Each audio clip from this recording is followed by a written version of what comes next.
paper. Okay, go. Order. Welcome to this meeting of the Culture, Media and Sports Select Committee. Today we continue our inquiry into British film and high-end television with a closer look at the screening and marketing of films in our cinemas. And for our first panel, I'd like to welcome Mark Cosgrove, who's the head of cinema at the Watershed in Bristol, and Catherine Desforges, who's the director of the Independent Cinema Office. Thank you so much for coming. You're both really welcome. Before I start, does anyone have any interests that they need to declare? No, in which case I'm going to start the questioning. Mark, what role do you think independent cinemas play in the whole value chain for British films? Yeah, I think the independent cinemas are in the R&D part of the industry. I think there's the popular conception of the industry is that production is where ideas are developed and kind of moved forward into making films. Distribution is where they move across and come to audiences, and exhibition is where the money is made. That goes back into production that producers kind of recoup, or distributors, hopefully. But I would say that, and so the exhibition's at the end of the value chain, but I would say that exhibition, and particularly independent exhibition, and the kind of cinema that I'm involved in, is at the beginning of the value chain, and it's actually where that's where you can meet talent, because talent, as we know, just doesn't come fully formed. We don't know who's in our audience, and it's at that point that you begin to get engagement with ideas, inspiration. Filmmakers and audiences are seeing a kind of range of work that inspires. And there's a number of stories that I can tell about filmmakers that have come through. And exhibition has been a kind of key part. But independent exhibitors, I say, like Watershed and other kinds of cinemas like us that are part of the BFI's Film Audience Network, that we provide pathways through for people into different parts of, if they're interested in filmmaking, if they want to engage in ideas and discussions about what it is that they're watching on screen. Whereas if you go into a kind of multiplex, I think, if you said to people you're going to the cinema, they would on the whole think that you were going to a multiplex, and they think that you're going to see a mainstream Hollywood film. But there are many different kinds of cinemas, as there are different kinds of films, and where we sit is about showing those different kinds of films. Catherine, do you think audiences actually care whether they see a film at an independent cinema or a big multiplex? Definitely. So I think we've done quite a lot of research about that. Talking to audiences in the cinemas that we work with. And I think one of the things that you notice about independent cinemas is that they are much more they often function as a kind of community space for people who may not necessarily feel welcome or comfortable by themselves elsewhere. So they often have a really, sort of integrated relationship with the communities that they serve. They are often very interested in sourcing products within the venue. If they have a food and drink offer from local providers, they're often local people that work there. They often are, during COVID, some of them functioned as food banks. They can function as community meeting spaces for people who are, lots of them are operating as kind of warm spaces when there was very high energy prices. So I think it's not just about, they very much function as a kind of a space in the way that that a library might, or a museum might, or a gallery might, that it's not akin, as Mark said, it's a kind of very big ecosystem, and they function and operate in a different way. They're often the place as well where you might encounter stories that either represent someone like you on screen, which you might not see elsewhere in kind of mainstream cinema, or else introduce you to points of view or perspectives or horizons that you might also not encounter. So it's that thing that we know that is really magical about the cinema, that it's it's watching it with other people. It's a different experience to being at home and watching it, on your screen, on your phone. Something different happens in that space with those people, and it is also about what you're seeing and the stories and the perspectives you're seeing, and that also kind of transforms those spaces. Catherine, first of all, I wondered how easy is it for independent cinemas to take risks in showing films, and sort of, if you were not to take risks, what would the consequences be if you just dished up the usual fare? Well, it would be quite boring, obviously. I think the thing is, on the one hand, it's really difficult to take risks. You have to be really entrepreneurial, you have to be really innovative, you have to do lots with not very much money, you have to be creative, you have to be imaginative, you have to really engage in you have to be very audience focused, very much around who are the audiences that I'm serving, who are the communities I'm serving, who's this film for, which is kind of not necessarily a question. If a film's had 10 million spent on marketing on it and it's on a bus everywhere, then actually those questions are not the first things that are going to come into your mind. Whereas if you've got a small film, it's something that you saw at a festival, it's something small, but it might really speak to the people in your environment. You really have to think about what you're going to do. So it's really, really important, but at the same time, it is always really challenging because your profit margins are so much smaller, and you're often, the way that the industry works is no one can ever tell you, no one ever really knows whether something will really work or not. We have kind of good ideas, we can look at the data, we can look at the history, but there are always things that surprise you, and then there are always things that disappoint you.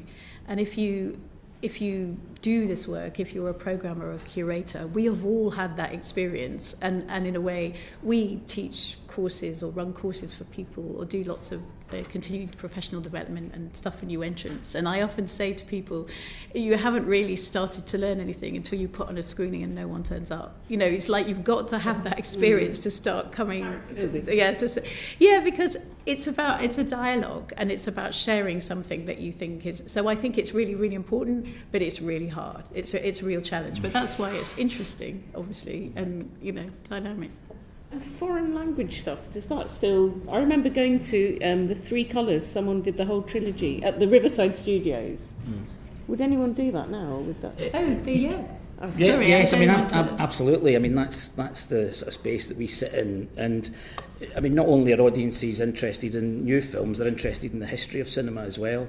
So seeing older films, and in fact repertory cinema has been something that's been growing over the past, I would say, 10 years, which I think is largely, one of the reasons for that is that younger audiences are more aware of the kind of breadth of film culture through, platforms like Letterboxd, IMDb, so there's much, much more awareness of the history of film.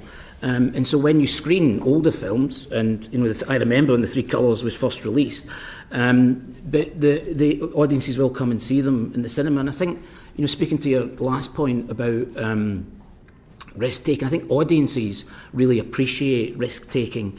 That what you can get in the mainstream is the kind of franchise model, because what you're trying to do is build on the success of previous kinds of cinema. So we may well get Barbie 2, but thinking about Oppenheimer 2 is a different proposition, because there was a kind of individual story. And what I feel is that, and what I experience is that audiences want to engage in ideas and want to engage in the ideas that film can generate, and independent cinemas are great places for catering for that discussion. And what would help you do show more current British films? If it's going to all go heritage, it's a bit dangerous, isn't it? If it's all the old stuff, what would help? Do you have to do more events like you did with the 12 Years a Slave? And Steve McQueen grew up in my constituency. His mum, I know. It's abroad now. Well, I mean, that's a great example, and it's a great example of an illustration of where independent cinemas kind of support and the interdependencies in the industry between the independent, and the commercial mainstream. Is that Steve McQueen, when he made his after he'd done his art career, when he made his first film Hunger, it was shown in independent cinemas first, and kind of he's demonstrated himself as a filmmaker. When he released 12 Years a Slave, it opened in commercial cinemas as well as independent cinemas. When we screened that film, and this is a kind of another illustration of this kind of strength of what independent cinemas that are kind of place-based and thinking about and relating to their local communities, is, I might not sound it, but I've been in Bristol for 30 years. And when we screened 12 Years a Slave, as I say, it opened commercially, i.e. it opened on a kind of wide release of, I don't know, maybe 300 prints. So it was on in the commercial, in the multiplex, as well as on at Watershed. But, I thought with showing a film that is about slavery in a city with a very problematic and unresolved relationship with the slave trade, that we should look at doing events and talks with it. And we worked with a black curating group called Come the Rev, and decided to put on a series of informal and formal events, because I do think that if people just want to go and watch a film, they should just go and watch a film. But equally, here was a film that was dealing with a very important subject matter, and we had opportunities for people to engage with that. And we had a young black woman at one of the events, and she said she said thanks very much for doing this. I'd been to see the film at the multiplex. And if you think about that young black woman's journey through the multiplex, and then being transported into Steve McQueen's fantastic, powerful representation of plantations and the slave trade, and she came out of that screening and she simply wanted to have a conversation about it.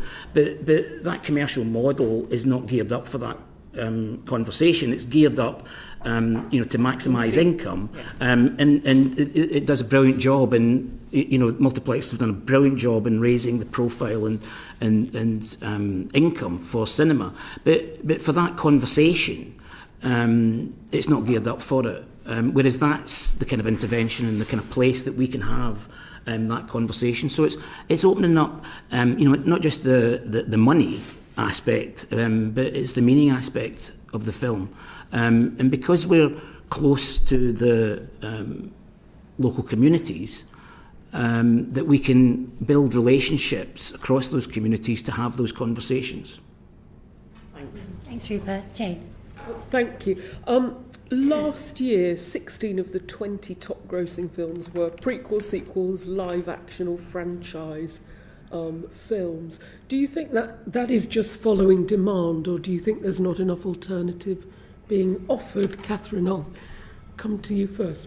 There's lots of alternatives being offered, but obviously they don't have the same marketing and P&A budgets attached, and so they don't have the same kind of resonance. I think, to follow on from what Mark said, actually, that all, obviously the biggest story last year in cinema was the kind of Barbie Oppenheimer weekend, or both those films. But obviously both of those directors started with films that were only shown in the independent, with Christopher Nolan with Following, and Greta Gerwig with Frances Ha before that, her first feature. And those, they don't, I suppose it's this idea that the independent sector provides a seedbed. So it's an industry that needs both of those ends of the scale. And if you looked at the films that took the most money and said, we need more of those, that's where they all come from, in a way. That's where all of those people, so most of the talent, start in that kind of seedbed, in that kind of, because that industry at that level is not going to take a risk. If you want to make kind of, 30 million, you're probably not going to give it that project or back somebody who's making their first feature. So it's important that people travel from the beginning of their careers, and that's where they end up, if you see what I mean. So it's not about, I suppose it's not an either or.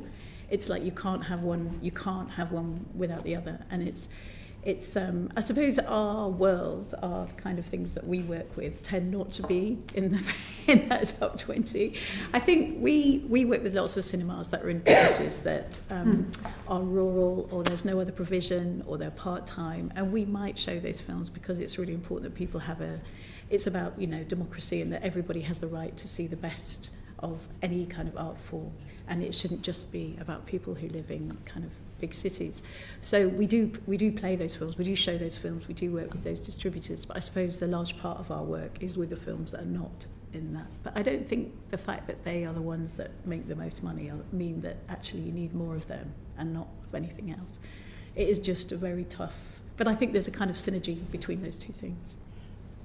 And I was going to say that, I mean, I really do feel that audiences, you know, they do want to engage in ideas and the discussions coming from the films.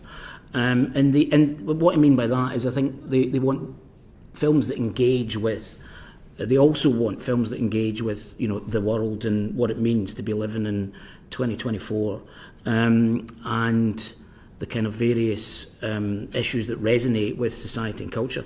But, you know, as Catherine says, it's the interconnectedness between that commercial mainstream and making those smaller films work better. And my illustration for that is Bait. I was hoping that Kate Byers, the producer of the BAFTA award-winning producer of Bait, was going to be here, because, you know, what happened with that film, which was a very small production, and as Catherine says about, you know, the marketing spend that goes on the franchises and the commercial mainstream is huge. I mean, you'll see, you know, the adverts on the side of buses, etc., and it really gets the message across. But for a film like Bait, I mean, their marketing budget couldn't even cover the side of one bus, never mind, you know, all the rest of them.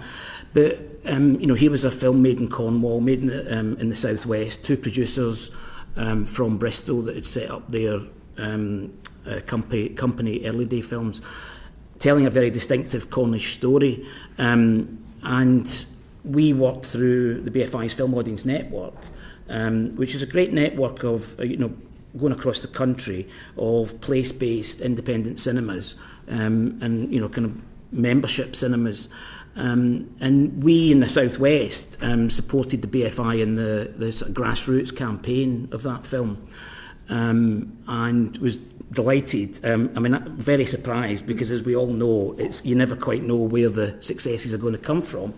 But I know that the BFI is thinking of what it would take at the box office was £50,000. You know, terribly small, but an important film.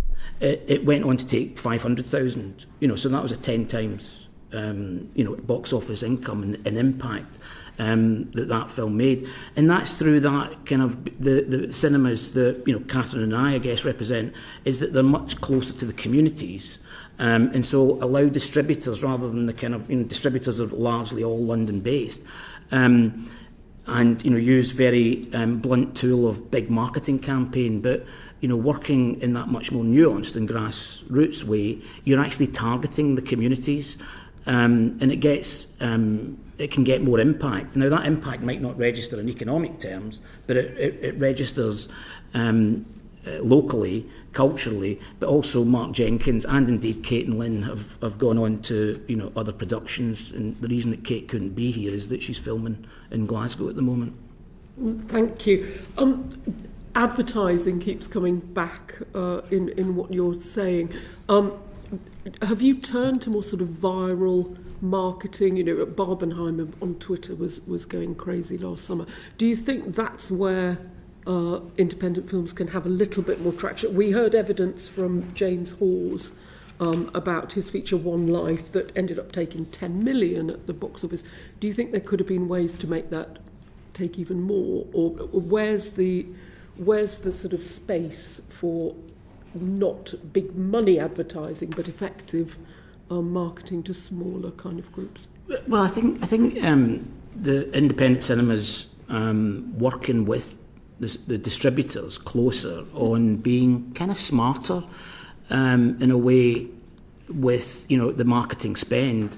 With I remember with I, Daniel Blake, that we the distributor invested in regional ambassadors, as it were, that were going to be marketing that to you know, trade union organisations, different organisations that were going to resonate with the film. And so it's thinking through the qualities of the film, and I think there is a really important, productive dialogue between distribution and exhibition about taking looking at the film and thinking through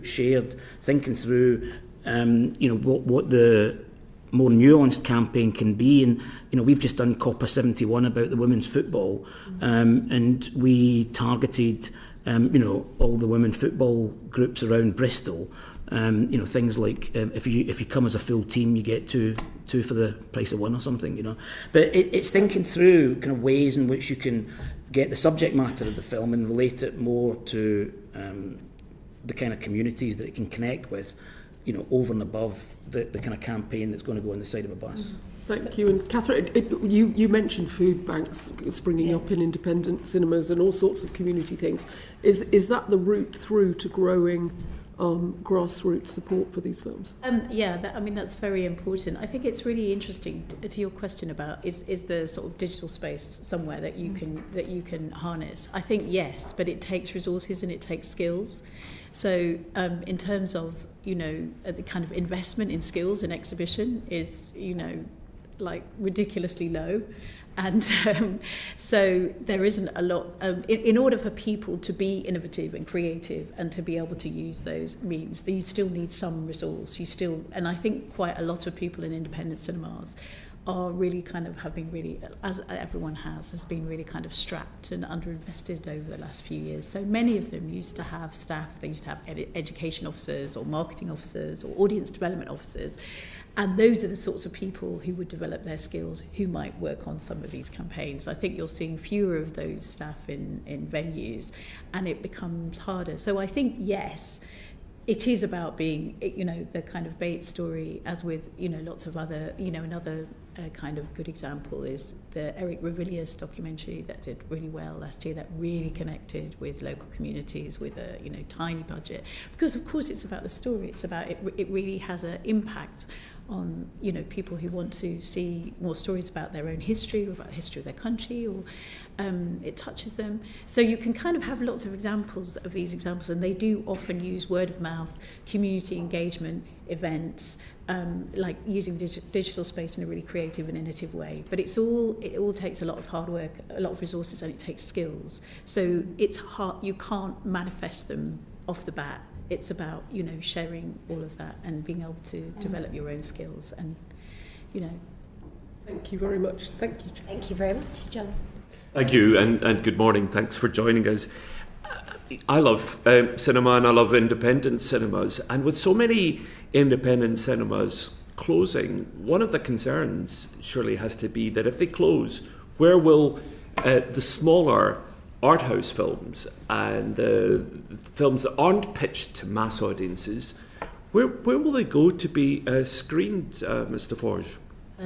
Well, that's a very good question. So we would share your concern about the closing of independent cinemas. It's a very fragile economy. One of the difficulties is that, some of the cinemas that we've lost may have been there for 30, 40 years. And once they shut, they don't often come back. It's quite hard to bring them back. Where do they go? They don't go anywhere. They disappear. Sometimes there's less places to show them. Sometimes they might play in the kind of the big network of community cinemas. So that's kind of film club, what you might know as film societies, or where people might start to show films in their community in a kind of village hall, but definitely they'll disappear. I mean, is there a problem, Mr. Cosgrove, that the public are a bit hypocritical about these things? Because we all say that we love little independent cinemas, but the problem is with a lot of them, sadly, folk don't go to them. I mean, I used to spend my holidays in St Andrews, and twice a week I would go to the cinema there. And I noticed that recently Tiger Woods and Justin Timberlake, bizarrely, published plans to close this beautiful cinema effectively, to close 2 out of the 3 screens and to make it into a sports bar. Now, there's been a huge public outpouring about this, and apparently they've retreated. But I suppose the point that the cinema manager made was it's great that everybody's supporting us when we're threatened with closure, but we've got a 10% occupancy rate. So if you want to save cinemas, you've got to go to them. I mean, absolutely, and I think that message. I mean, I know a lot of independent cinemas, particularly when we heard that cinemas like the Film House in Edinburgh were closing, did all start campaigns, and I think that made people more aware of what they had, of what, and what was at stake. I think Edinburgh feels it absolutely, and the great news is that it seems as though they might be coming back from the brink. Presumably, you can keep an old cinema like the one I mentioned. You can keep it. You can serve wine. You can make the seats more comfy. You don't have to close it. You can preserve the best of the historical features while adapting it to make it more accessible. You don't have to make it a sports bar. No, I completely agree, and I would hope that they might, Justin Bieber and Tiger Woods might think about viewing cinema in the way that their kins have been viewing football at Wrexham, for example, and getting behind taking small kind of independent football clubs, smaller cinemas, and supporting that grassroots. But anyway, we'll see what happens on that front. But the thing hope is, the planners knock them back. I mean, it's great that the cinema has made the local community aware, and I think that's what has happened by the closure of cinemas, is that everybody's become aware of what might be lost. But I do think that this might not be the end of it. I think that this financial year could potentially see other cinemas closing, because we're dealing with a really difficult economic environment. Right. Well, the committee went recently to France and looked at what we could possibly learn from the French example. Something that keeps recurring that people ask about is the idea of a levy on cinema tickets to help independents. Is that something that we should pick up and run with? Do you think that would work, Mr. Forge? Yes, I mean, I think we would support. I mean, there's been a number of different things across the board spoken of in terms of levies. I think it's really useful to look at the examples from other countries. I mean, I suppose what we would just advocate for is that some of it goes into exhibition, because quite often when levies are discussed in this country, it's about, it's generally about production. So I think it's kind of important to look across the across the board. I think, there's some really interesting examples, not just kind of Europe, we're looking at what's happening in Australia and New Zealand in terms of levies as well, and thinking about how it might stimulate independent filmmaking, how it might support new work, new voices, how it might support risk and innovation.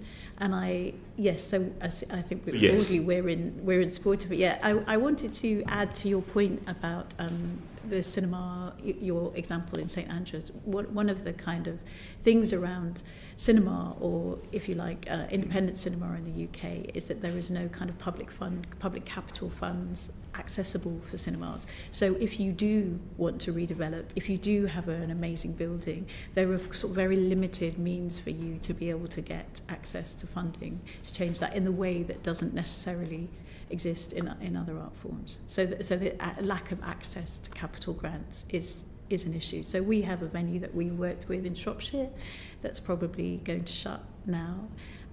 They've had a campaign for a year, and they are coming up against some costs that they just can't access any funds to cover. So I think that is a sort of underlying issue, and as something that is of a concern and has been for quite a long time. Before I hand back to the chair, Mr. Cosgrove, I presume you'd endorse that. What about the levy? I mean, I know that the Eddie levy, for various reasons, ended up not working. I'm not sure taking money out of exhibition is necessarily a wise thing to do, given how tight things are.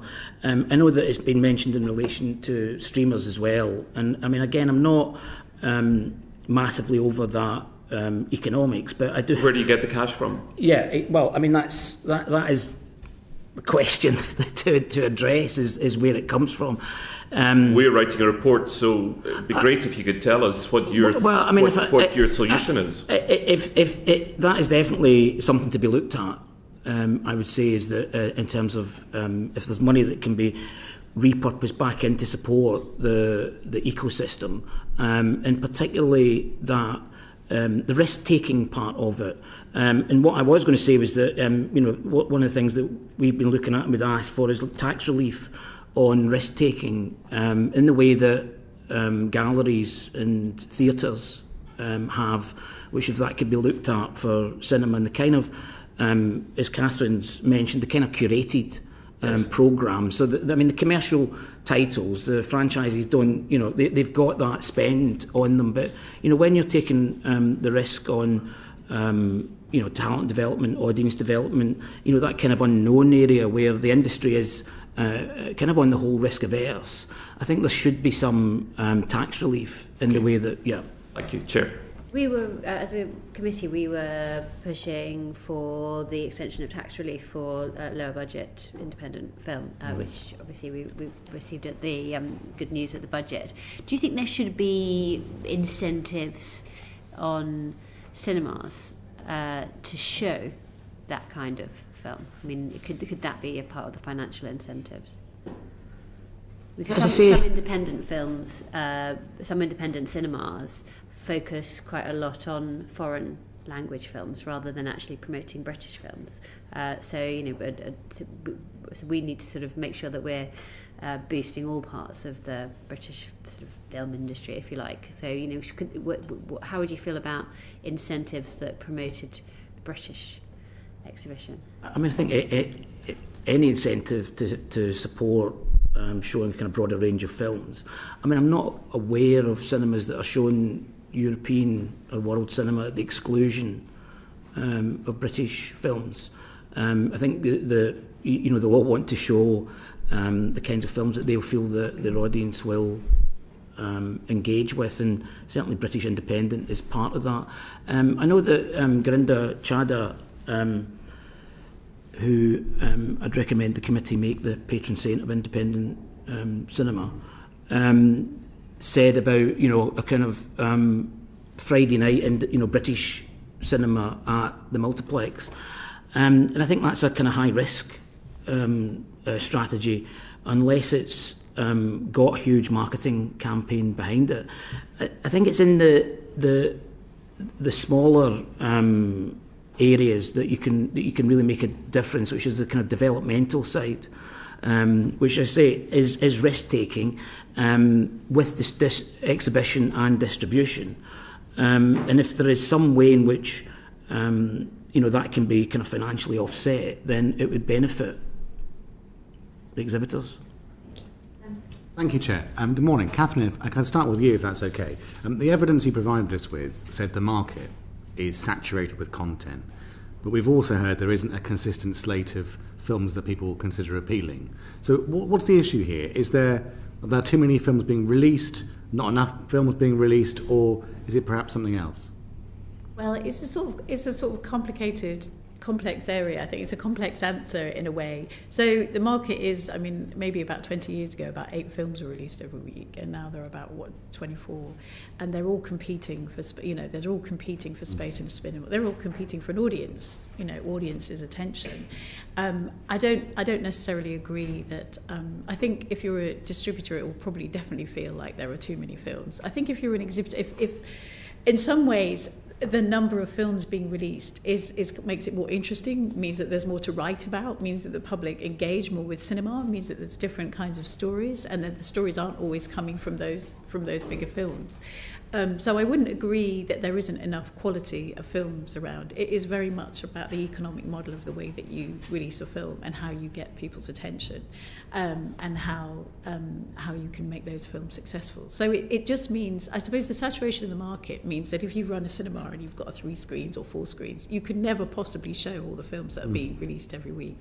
But the reasons why there are so many in the market, I'm sure you've addressed that again with colleagues from distribution about why it's a lot of it is to do with that it being a marketplace, and that the way that you make your money from your investment in those films is sometimes further down the line, and in order to reap that investment you need them to have a kind of marketplace and publicity. But I wouldn't agree that there aren't things of enough quality, but I think being able to find those things and connect them with an audience it becomes difficult. Hence, if you don't have like a huge budget, you have to find other ways of doing that.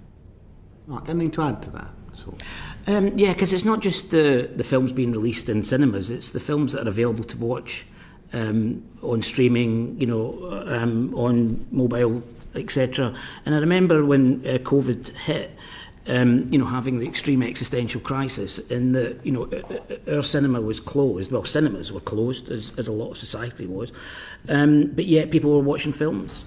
So we were empty, but everybody's watching films, and so I think people are saturated. And it's about how you capture their attention. And as I said, the commercial world has a route for that, and I think independent cinemas have a different route, which is about the kinds of things that they do on the ground to make themselves distinctive, and to develop and build audiences. And that is about the kind of resources on the ground, the way in which we, as I say, if somebody comes into Watershed, or indeed other independent cinemas like Watershed, and said, "Why is that film on in the cinema?" "Oh, well, I'll get you the guy that put it on," or the programming group that came together to put that, so that they can have the dialogue about why that film. Equally, if a filmmaker came in and said, "How did I get into this business?" Then you can meet this person who's the talent exec for BFI Network that lives in our building as part of the Hub Southwest, and so it's about those different areas of distinction. But the time when cinema was at the top and everything waterfalled down from that theatrical release has completely changed. So it's, how do you stand out? How does your business, how does your cultural business stand out in that arena in order to attract audiences? I must say that I used to be a regular visitor to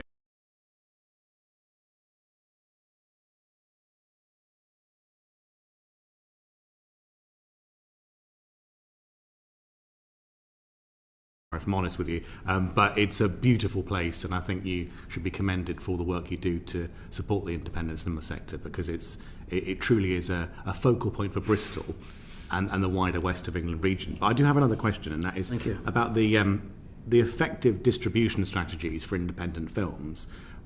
Do you think they are effective, and what is the impact on exhibitors? I think it varies from film to film and distributor to distributor. I think, as we've said, and I'm sure you picked up, is that the commercial mainstream has a model that takes up a certain size in the sort of landscape, but then there's all these smaller independents, both in terms of distributors, in terms of films, in terms of distributors, in terms of venues. And it's the collaboration, and I've given examples of, as I say, Bait and Copper 71, where you're working closely with the distributor in order to, we know it's a small title, but in order to maximise the impact of that and how you can be smarter with limited resources on the ground. And I think I would say that the BFI's Film Audience Network has been a kind of important, it's in the title, networked, and it's a network across the country of exhibition and indeed talent development, which works together in order to, as I say, try and maximise the reach of these smaller titles. I'm conscious of time. I'll hand back to the Chair. Thank you very much, Clive. Thank you, Chair, and welcome. You've talked, Mark. You've talked about the impact of streaming services. Are we on a trajectory where they represent an existential threat to independent exhibitors? I've got over my existential threat, and I've got more. I've certainly got more confident in independent exhibition, and I think partly through COVID and seeing audiences migrate in huge numbers to streaming. And in fact, we dabbled with streaming on our website. So using our website, people said, "Oh, it could be your fourth screen. We've got 3 cinemas, so this could be your fourth screen." And we dabbled with it, and working with small distributors to push audiences through our website to see their product.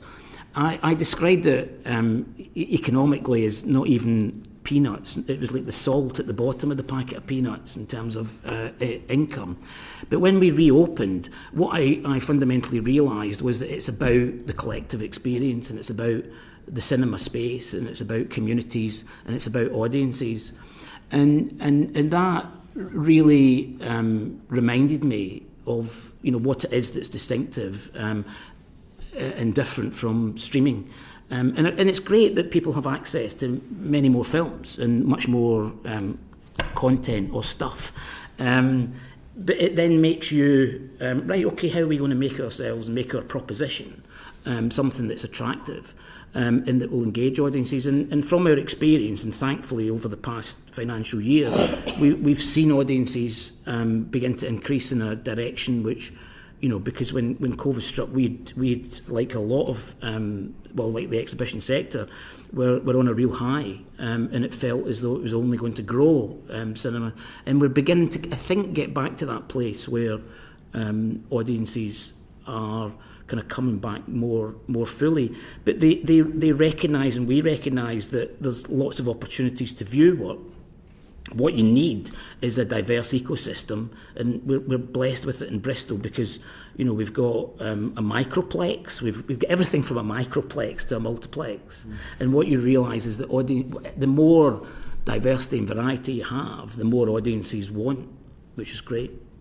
So, I mean, what do audiences? What are they looking for when they come to an independent cinema? I mean, for instance, if it's a big visual experience, they may want to go to the cinema. But if it's just not such a big experience, they may well just wait for it to stream it on at home. I mean, what is it they're looking for, and what is it you do to attract people into your cinemas when you're up against that sort of easy access to content? I think it's about. I think it's about, call it a kind of curatorial voice. Call it being open with the audience. So it's it can appear like magic, and I mean that's what's great about cinema is a magic trick at the end of the day.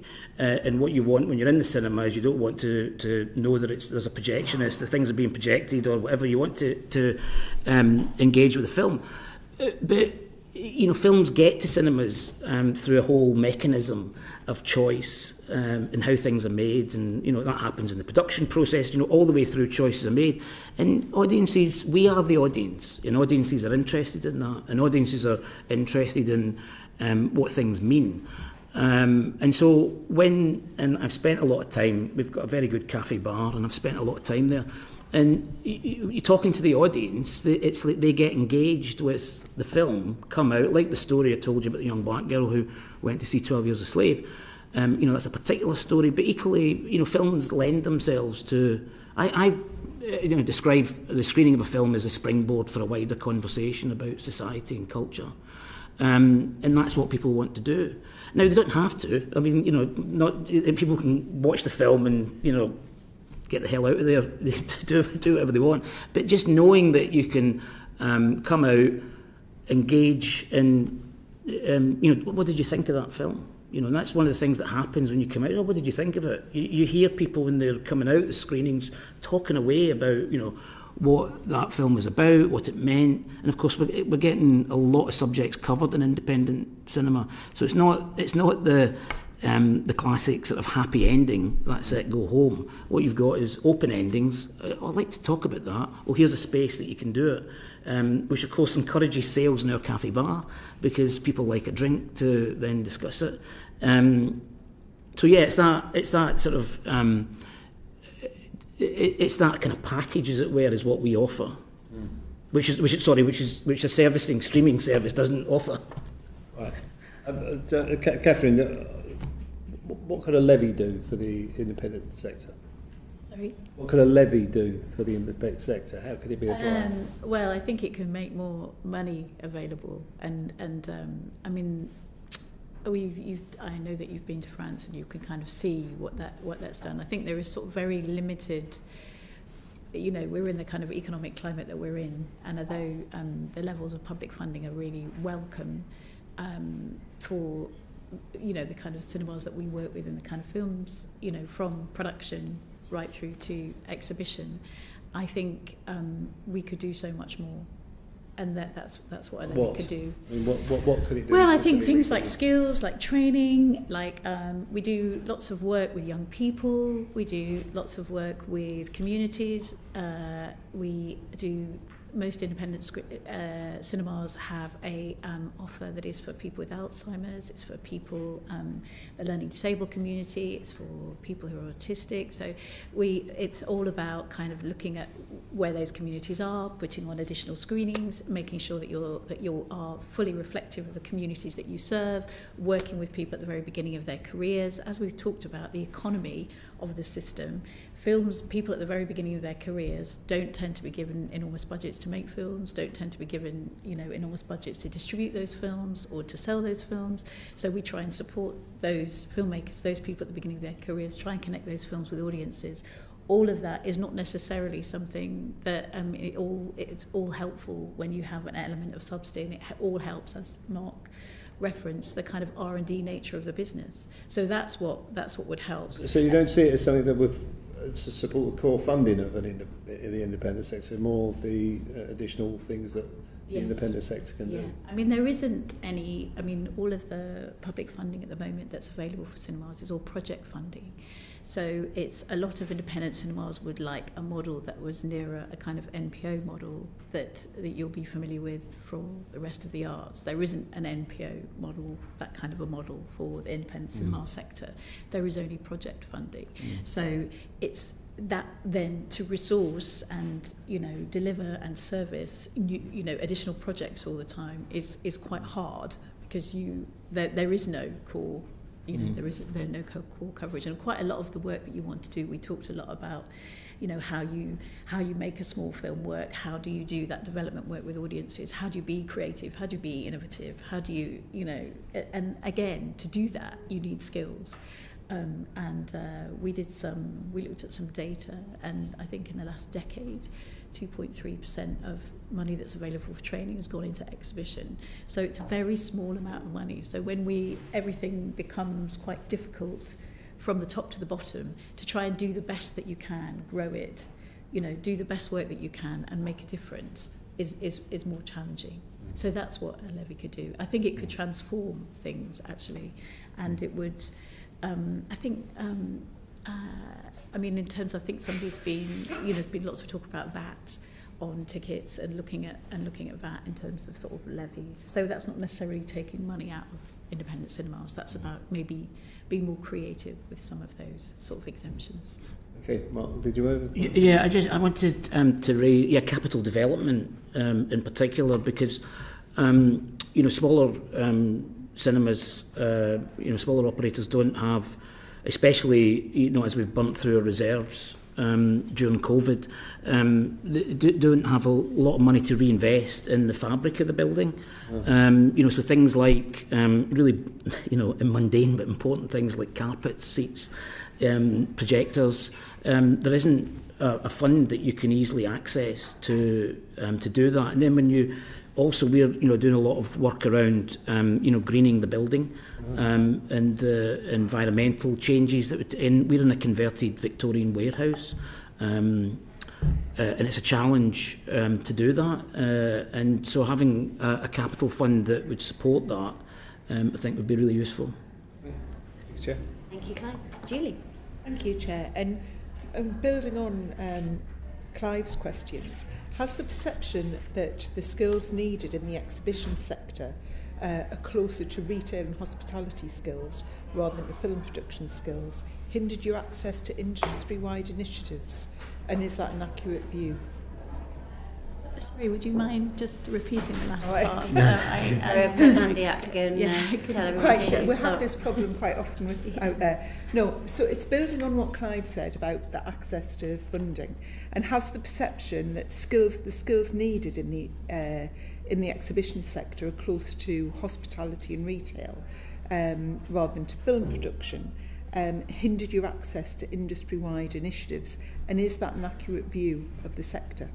It's not an accurate view of our sector. I think it may be an accurate view for the commercial cinema sector, but I think in our sector, I would see the skills needed. If I think I referenced, places like theatres, concert halls, galleries, museums, I would see the skills that we need as being much more around audience development, business management, marketing,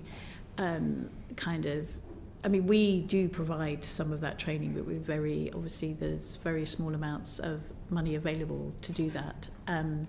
So we do some of that, or we have been doing that for the last 20 years, but it's kind of a small scale. But so no, I wouldn't really agree. I think it's a different model though. So that's why, and I think, I would say this, obviously speaking in a kind of exhibition panel, but I suppose one of the frustrations in the way the film industry works obviously is essentially production, distribution, exhibition. So production is always seen as the most glamorous, most fashionable, most amazing, like very swanky, lovely. That's the bit that people would really like to work with. Distribution is kind of not seen as kind of glamorous and exciting, and then exhibition is seen as the kind of, more kind of prosaic sort of like shop window, which may kind of be more akin to retail. And then at the very bottom is independent exhibition, which is kind of, seen as the sort of like shabby kind of, not as fashionable or whatever, not as lucrative as the rest of it. But you see, those of us who work in it think it's the most exciting bit, because that's the bit where you meet the audiences. That's the bit where you can actually kind of make a difference. That's the bit where you take the thing that's been produced. Because obviously someone's got to watch films, haven't they? If you make them and no one sees them and no one engages with them, then actually what difference does that make? And so the bit that we do is about you take, and there is nothing more exciting than taking something that you have seen somewhere that no one knows about, that you think could really change. And like all great art forms, the best films change people's lives, change the way they think about you. If you all imagine your favourite film and it's something you really wanted to share with somebody who hadn't seen it, and how you would talk about it and what you would say, and and like when you meet someone, you meet someone that you love, or you meet someone for the first time, and one of the things you might want to do is get them to watch this film. That really, and that's what happens. And so for us, that's the most exciting bit. That's the bit that's really transformative. That's the bit that makes you get up and go to work in the morning. And I suppose I think the skills that are needed in that environment are much more around kind of, I suppose, communication and marketing, and being innovative, being creative, being entrepreneurial, understanding how to run a business, knowing about profit margins. There's quite a lot of different things in there. That but I would say it's not a criticism of the kind of commercial model, but it is a different model, and so it requires a different skill set. Would you agree with that, Mark? Yes, and I would say that our front-facing, staff, our cafe bar staff and box office staff are probably the most film knowledgeable staff that we've got. And then going back to that conversation that audiences have, actually the conversation that they have with the cafe bar staff or box office staff is incredibly, about the films, incredibly knowledgeable. And in fact, as I've said, in terms of the audience, you never know who's in your audience. It could be the next Christopher Nolan, Gurinder Chadha, and equally our staff, that's the case. So we try and support staff in terms of their kind of professional development. They're often doing it as kind of a job going through into an area actually of the industry. You're doing a good job at selling your cafe bar, I have to say. Well, our head of trading will be very proud of me. Yeah. Very good. Finally, what role can cinemas play in demonstrating audience demand for films by being made by those who represent the diversity of the UK population? Sorry, could you just repeat that? Am I not speaking properly? I know I've got cold, I apologise. What role can cinemas play in demonstrating audience demand for films made by the diversity of the UK population? I think one of the key ways is working in partnership. There's there used to be the myth of the curator in the art world and in the film world as well, I guess, that there's this specialist, and they are indeed specialists, but it's somehow their world view that is informing the programme. But what I've realised over the years is actually our programme is delivered in partnership with a lot of individuals and community groups. And that is one of the key ways into diversity, both in terms of audiences and partners, but also in terms of what goes on screen. So we do things like Africa Eye Festival, Queer Vision, a range of different festivals and screenings throughout the year. And I say these can be programmed in partnership with groups like Pride, Come the Rev, and through the work that we do with the film audience, the BFI's Film Audience Network, that's also part of a kind of practice that we work with smaller cinemas across the region as well. And I just think that's a kind of key way of getting diversity, both, as I say, on screen, but also audiences, because you're then targeting and working with community groups. I think they can focus on content, so what they show, and think it's back to the kind of programming curating question, but also thinking about the audiences that you're serving, thinking about the communities that you serve, who are the audiences that you're serving, making sure that you have the right partnerships, and I think what they can do is start thinking about the kind of the workforce and who's working, who's welcome, whose work is seen. So I think actually the best independent cinemas are those which really, and at the forefront of their, if you like, their whole raison d'etre is about thinking about the communities they serve. So the minute you start thinking about the different communities within your networks, within your immediate area, you are already thinking about who's welcome here, what are we showing, who's it connecting with, who should be working with, and that kind of, that's really central to the work that you do. So I think they have an enormous role actually to play in that, because actually the focus is always kind of on the audience. Who's here? Who are we working with? And we need to make sure kind of we're welcome to everyone. Thank you. Thank you very much, Julie. Can I thank both of our panellists today? Was there anything that you wish we'd asked you, that you were burning to tell us, that you didn't get a chance to share? No, only that it's this committee and the work that you're doing is really, really welcome. And the fact that you invited evidence from such, and that everybody felt available to make that evidence and to be able to write to you, and that you are seeing so many different peoples from so many aspects of the industry is really welcome. So I'd like to thank you for that.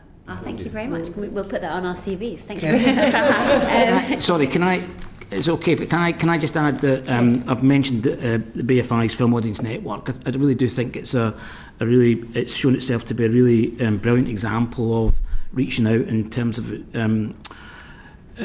across nations and regions, and it's a brilliant network for supporting independent voices and risk taking.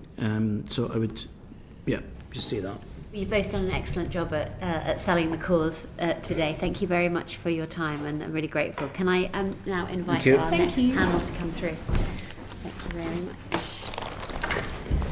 Yeah, you was shouting. It was because there was a lot of noise in the corridor. Andy went out to sort everybody out. Yes, we do that. We'll go back to Simon. Yeah. What have I got? Huh? 14. Start on 10, and then I'll come to you for 11, and you'll scoop up 13 at the same time. John, you're coming in after 12, aren't you? Yes. And are you doing something else as well? No. I think so. Yeah, you're doing I beg your pardon, 16. But I'll come back to you for that later. But you want to have Are we doing it all together? You happy to do it all together? Yeah. All right, perfect. Let's do it. Okay.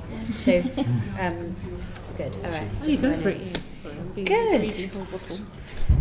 Well, for our second panel, we're joined by Claire Bince, who's the Managing Director of Picture House. We're joined by Alex Hamilton, who's the Chief Executive of Studio Canal UK, and Tim Richards, the Chief Executive of View, and very recently the Chair of the BFI. You're all very welcome joining us this morning. Thank you so much for coming in. I'm going to start, and it's a bit of a generic question for all of you, really. But I'm going to start with you, Tim, it's been 21 years since our committee, our predecessor committee, obviously we're all far too young to have taken part in it, but our predecessor committee looked at the British film industry 21 years ago. What do you think are the most significant changes that have happened in both exhibition and distribution over the last 21 years? Well, I think we've seen exponential growth in the industry, both for British film and independent film and major film too, and I think you've seen a considered growth in screens in the UK, and that certainly, if you look at the attendance levels, both in the UK and globally, they've increased very, very maturely right through until 2020 when the pandemic hit. It was really kind of early days. It was just kind of early days for digital. Digital was a game changer because with the introduction of digital projectors, it allowed certainly all operators to play more movies to more customers. And that penetration continued throughout that kind of entire period. It's also when I started my company. So I kind of spent 20 years kind of building my company here in the UK. And it also really started, my personal commitment to British and independent film, where I've served on every major board in the company, in the country, from Film London to BAFTA, executive positions, and all of them right through, as you mentioned, to chair of the BFI. So, which an independent British film, which we'll get to shortly, are a big part of my heart, what I've been pursuing. Thank you very much. Alex, anything to add? What have you seen over the last 21 years? Other than to reflect upon the fact that I actually gave evidence to the last committee, which I don't know what that says about me. But like Tim says, I think you can say on a broader macro level there's been very significant progress in terms of admissions, in terms of the offer of content. The streamers, even the streamers that I think for many appeared to be an existential threat, at the end of the day, they have led to an explosion in content available to UK audiences. So from that perspective, certainly on the high level, in terms of the underlying health of the industry, in terms of people going to see movies at the cinema, that's all been very good. I think it's fair to say, and it's been perhaps exacerbated in recent years, but I think it's fair to say that it's possible that that success has actually gravitated away from British independent films over that period. And I'm sure many of us could have a debate as to various myriad reasons why that may have happened. But a lot of statistical analysis around box office, for instance, shows that it gets concentrated at the very higher end of the biggest films getting bigger. The middle perhaps falling away a little bit, and certainly the lower films, not a lot of films being released each week that actually really aren't seen by an audience almost anywhere. So I think that the advent of the streamers and the robust work done by exhibition and distribution, and indeed Hollywood, has led to a great proliferation of content, but I think it has perhaps shifted the playing field away from what I characterise as British cinema in terms of people going to see British cinema. Thank you. And Claire, same question really, but in addition to anything extra that you've noticed over the last 21 years, how do you see, can you get your crystal ball out and tell me, how do you see the next 10 years going? Oh, goodness, that's a big question. I mean, I agree with what Tim and Alex have said. I think, though, that the dominance of a few films each year that are where people go to the cinema, and really more working on the American model and more American films coming in. But I think, in a way, the industry's in a bit of crisis at the moment because it doesn't really know where the future is. Since COVID, the streamers coming into the marketplace, and obviously now what is clearly being seen, that the franchise movies are costing more to make and the profits are less than they were.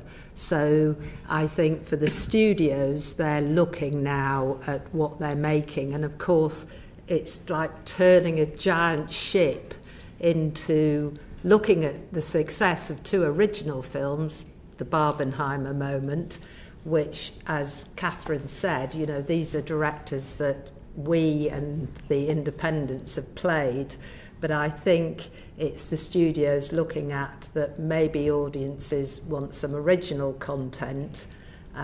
So I think we're in a bit of a crisis situation at the moment. Do either of Alex or Tim care to make your predictions for the next 10 years? What are the challenges coming down the track?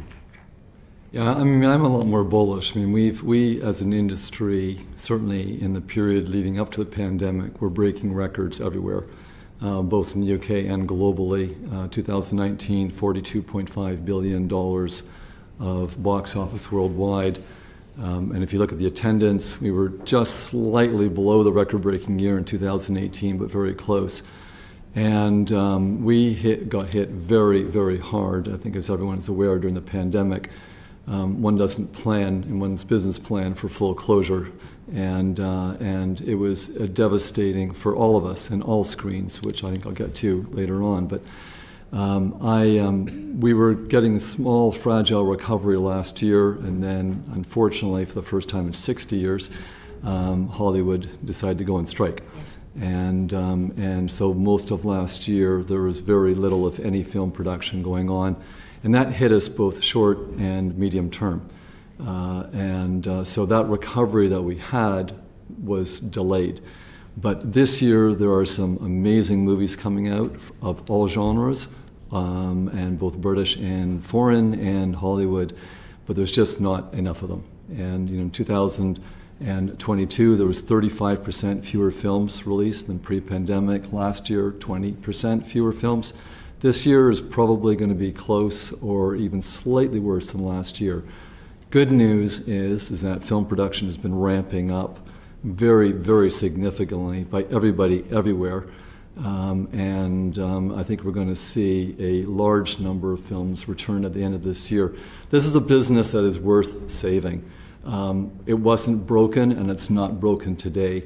We revitalize high streets. We drive footfall to high streets. We drive footfall to shopping centers where retailers have been suffering. And we have been growing from strength to strength, and I think you're going to see that return. Thank you. Alex, anything to add? Just briefly again, just to share Tim's optimism on the global film industry in terms of it's the fact that it's shown its resilience post-COVID, when I think for a little while a lot of commentators were suggesting it was under existential threat. And then I probably share some of Claire's pessimism, I guess, around the British film industry's role within that, because I have a sense that we must remember that certain events like Barbenheimer were essentially orchestrated out of Los Angeles. They may have been made with lots of British talent, they may have been made in Britain in one of the cases, but all of the key decisions around that film in terms of its production, in terms of its distribution, were made in Los Angeles and were rolled out across the world that way. So I think it's really important that we, if we want to establish the notion of a British film industry over the next 10 years, that we consider how it can have a commercial impact, very particularly in its home market. Thank you very much. Thank you, Chair. Alex, keeping with you, if I may, in 2003, the committee concluded the UK's focus in the industry was too heavily on production, less so on distribution. What improvement do you think you've seen in that time since? For distribution, I would say that there hasn't been an improvement, in the sense that you can see that in the past, even in the past 12 months, two independent film companies that were very well established in the UK for many years, I worked for one of them for 11 years, actually closed their doors, Entertainment One and Pathé. So I think in that sense, from distribution, it's actually perhaps tougher than it was. I think obviously the recent increase in the production tax credit was broadly very much welcomed by the industry and all facets of the industry. I think the industry are absolutely trying to present a united front and trying to actually construct a united front.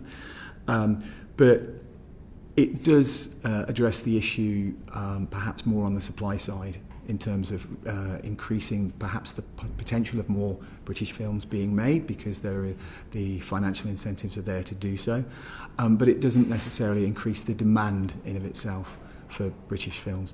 And bluntly, probably the burden of creating demand falls upon distribution. Obviously, exhibition plays a role in that, and we work very closely with exhibition. But both the financial commitment on the release of any film falls largely with the distributor. So the creation of all of the materials and the creation of all the media and everything that aligns to that. And so that is a challenge. And I feel that there perhaps is a sense of it being, as it was in 2003, a little lopsided in the sense that there is perhaps help with supply, but actually we haven't necessarily discussed or embraced how we're going to create greater demand for British films. Thank you, Alex. Tim, coming to you, as the former chair of the BFI, why do you think policy interventions are focused more on production than distribution and exhibition? What do you think also needs to happen to change that? Well, I think we are the largest private cinema operator in Europe. And so I can bring a little bit of insight in terms of other markets as well. And I mean, right now it's really hard, but kind of using some definitions of what a British film really is through the BFI. It looks like it's somewhere between 3 and 5% of films last year were British films, classic British films. And if you look at how that compares with other markets that we're operating in Germany, that's 18.5%, Italy, 16%, Netherlands, 17%, Poland and Denmark, 20 to 25%. So considerably higher. And I think there's been, particularly in the post-pandemic period, there's been a lot more support to try and revitalize the industry during that period. I will say, a massive thanks to government, because I would not be sitting here today if it were not for your support during the pandemic. But I think where I've seen it change a little bit is in our other markets, that support continued. In Italy in particular, you can see how the government put hundreds of millions of euros into Italian film production. They also made availability for cinema operators to refurbish their cinemas or open new cinemas with, if a smaller operator, it would be a 60% tax credit, and if it was a large operator like ourselves, it would be a 30% tax credit. That's been huge. Last night, we brought in C'è ancora domani, the biggest film of all time, in one of the biggest films of all time in Italy, and we screened it in Leicester Square last night. And I think that, again, is kind of demonstrating what is possible. And you see that kind of evidence in a lot of other markets. France is a bit of an anomaly because they've always done massively more. I mean, somewhere between 40 and 50% of box office French films, classic French films. So I think it's kind of a combination of a lot of variables, and I think the work that the BFI has done has been, absolutely fantastic in planting those seeds. We just need to kind of keep going. I'm glad to hear optimism, because obviously we know that the last few years we've seen significant failings in the cinema industry, with cinemas closing and for all sorts of reasons, very old buildings in some cases, impossible to heat, electricity bills through the roof and all the challenges that come with it. But we've seen those economic weaknesses not left behind by the larger chains like yourselves. What's behind that? What are the solutions? I know obviously the pandemic was a huge impact. You can't close an industry down and expect it to bounce back instantaneously. But what is behind, do you think, some of the failings of some cinema chains? If you could bear with me, I'd love to dispel a big myth. Go on. The big myth is that screens are all within one ecosystem. There is no such thing anymore as an independent cinema, an art house cinema, or a major cinema. We are all screens, and we all deliver films, and we all love movies personally as well. And if you look at what the actual facts are, and I never thought I'd be here supporting my competitors, but if you look at the three main, classic multiplex operators, Odeon, Cineworld, and ourselves, 81% of films last year were what classified as independent films were screened by us. That compares against Picture House, 10% less, 74%, and puts us kind of reasonably close to where somebody might think a art house cinema definition might be. But art house cinemas, in the classic sense, are showing the same movies that we are showing day in, day out. And I'm a massive fan of Watershed, and I think what Mark has done there is extraordinary, and I like going there as a customer as well. But I mean, I just looked for fun last week. Every major show for the next week is Civil War. And that's what art house cinemas are doing. And again, I looked a few weeks ago when Dune came out, and if you look at the top 100 independent classic, what would be called art house cinemas, every single one, without exception, was showing Dune and a whole host of other commercial movies. So I think, and I don't mean this in a derogatory term, because I think art house cinemas are, as smaller operators, need to be protected as much as the larger operators. We suffered massively. I mean, we were one of the most conservatively run cinema operators, and we had to go through a very painful restructuring. And we took £1 billion off our balance sheet a year ago, and because of the strikes, we had to go through a second restructuring where we took a few £100 million off our balance sheet again. Now, thanks to the support of our shareholders, we are now up and running and back in business again. But it's been a very, very painful period for all cinema operators of all sizes.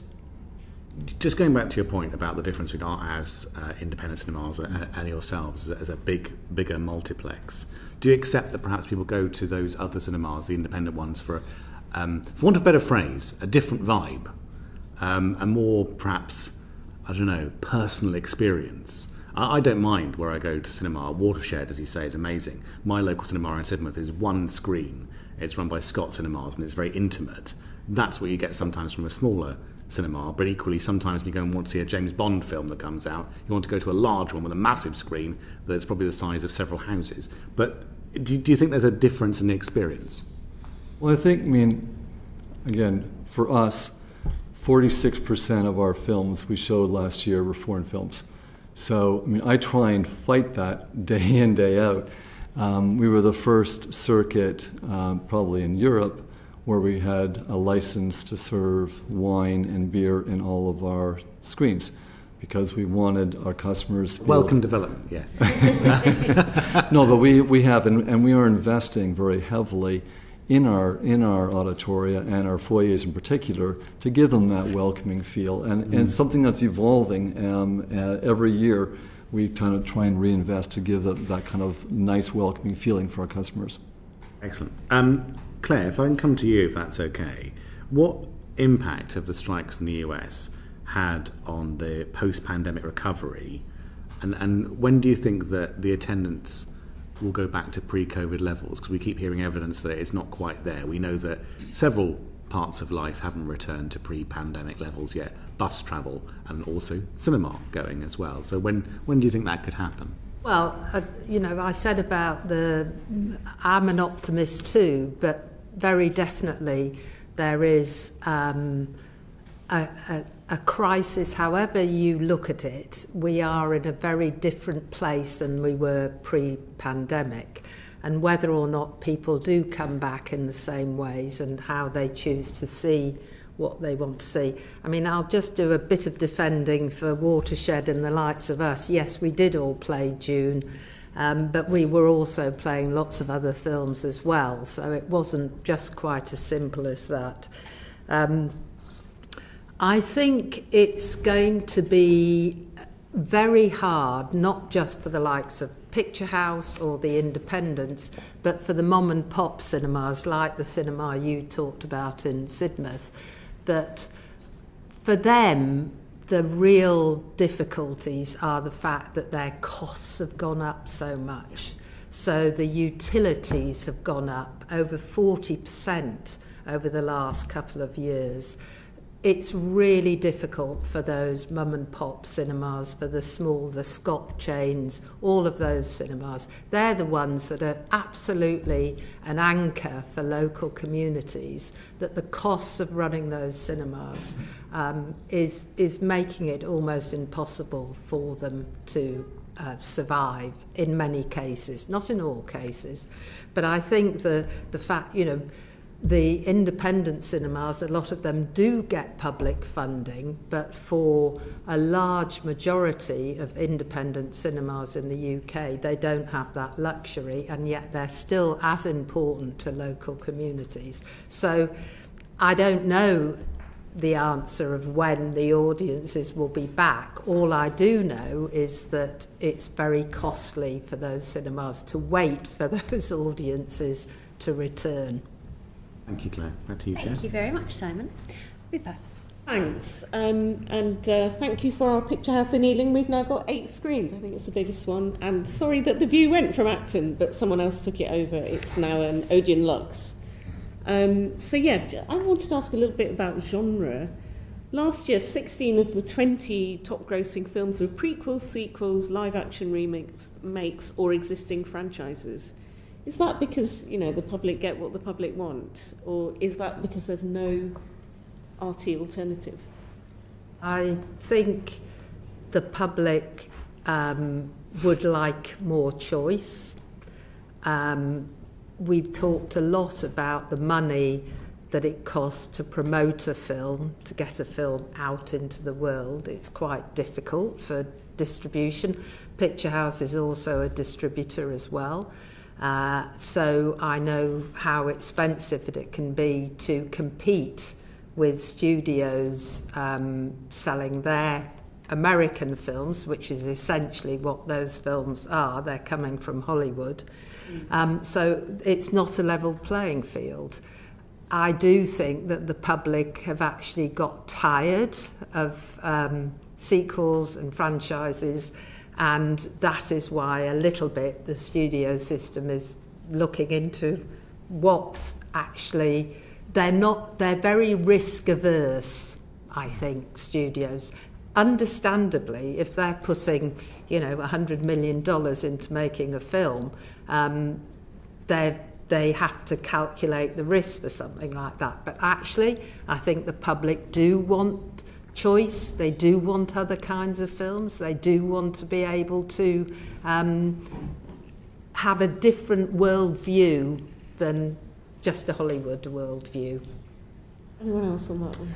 Yeah, I concur with Claire around that notion of worldview, and Tim's point about a lot of the other countries in the world having very robust local film economies where the people of that country go to see films that are identifiably from that country. That's not the case in this country, I would say. The fact that last year the highest grossing British film of the year was The Great Escaper at just over £5 million. We had the second highest, just under £5 million. And then this year we've got the two of the three highest grossing British movies with Wicked Little Letters and Back to Black. So there are opportunities. Local British audiences do want to see films about identifiably British subject matter, however we should see that. I think that we have to recognise that the commercial performance of UK films is under very serious threat, and it is. I work for a company, and we're headquartered in Paris, and we make British films, but it's not as if we're a British studio. The US studios are very much don't worry, carry on. Okay. It's just a normal I didn't know if it was a fire drill. The US studios are obviously, those decisions are made in Los Angeles and they're rolled out across the world with a global marketing campaign. So that's a huge point in making those films the highest grossing films in any given year.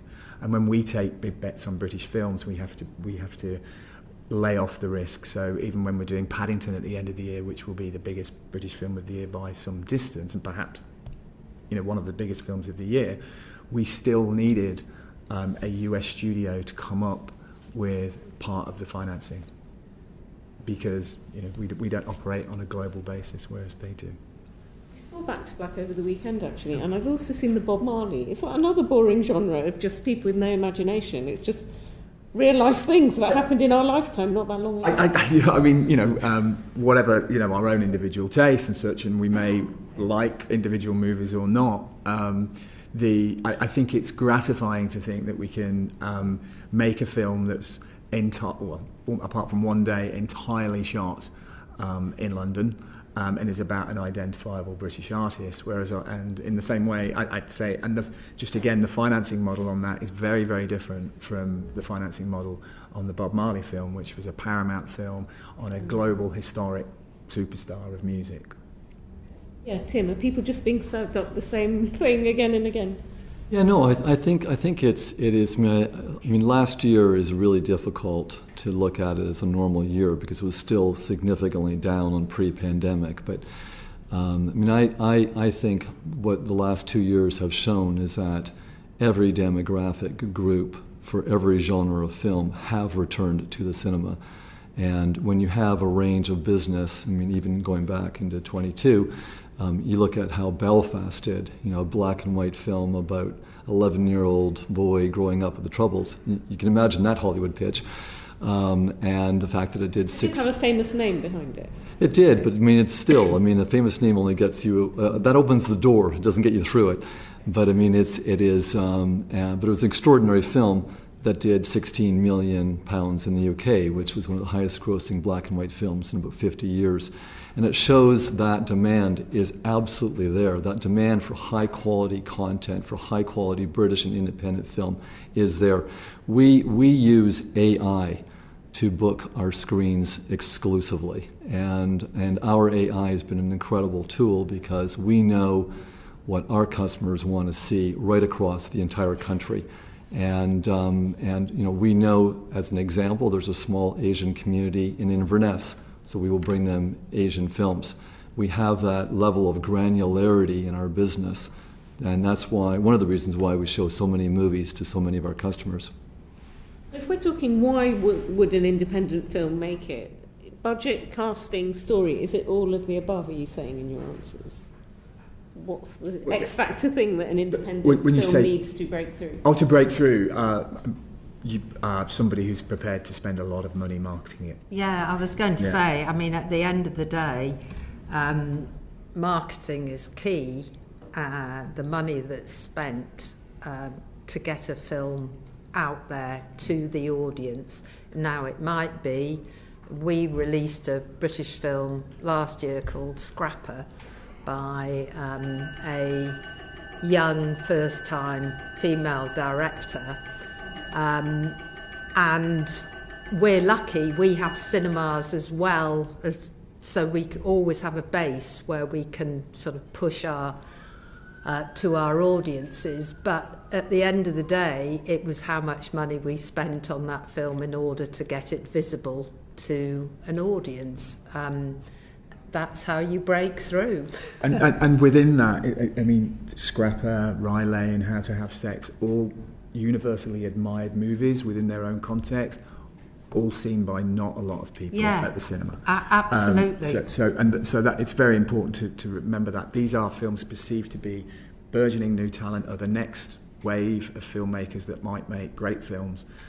Not many people went, and the reason not many people went is because the economics for Claire and for others and for any of us is that you can't commit the same kinds of marketing spend that you can if you're backed by a Hollywood studio that, remember, is giving you that global hit. And also, to be brutally frank, a lot of it now is not about the theatrical. The theatrical is the window for it going on streaming platforms, and a lot of the streaming platforms are very cautious about the films that they take on to invest. So when you're releasing an independent film, you need all the stages of the digital at the end of the theatrical, and if you don't have that, it makes it really not economical to release the film. But theatrical still creates the value, right? Yeah, the theatrical creates the value.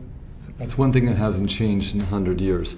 We are the engine that drives all the ancillary revenue streams, and that is something that over the pandemic period, the Hollywood studios and other filmmakers realized how important we are to launch their movies and how we are the best way to monetize their movies. And that is why you've seen a complete 180-degree turnaround with the studios in particular and other filmmakers that during the pandemic period, they released their films directly to streaming services.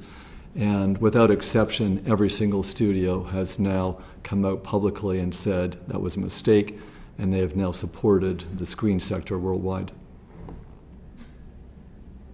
I think that last one's kind of been answered. Yeah, I think that's right. Thank you, Rupa. Can I just ask you about this, Claire? So, where there's when there's a film like Scrapper, which I thought was a great movie, back in the day, I mean, so I'm thinking back to when the Full Monty came out. You know, it was like pretty much a low-budget British independent movie, right? And initially, I went to see it. The first time I went to see it, cinema was quite empty, and it was word of mouth. It was it took time. It was a sort of galvanising process. It was released by a studio, though. Yes, but I'm using that as an example of how it took time for that movie to kind of pick up a groundswell of support. And I went back to see it some weeks later, and you couldn't get a ticket. It was like absolutely heaving because, you know, everyone had gone around telling all their friends how brilliant it was, and everyone was going to see it.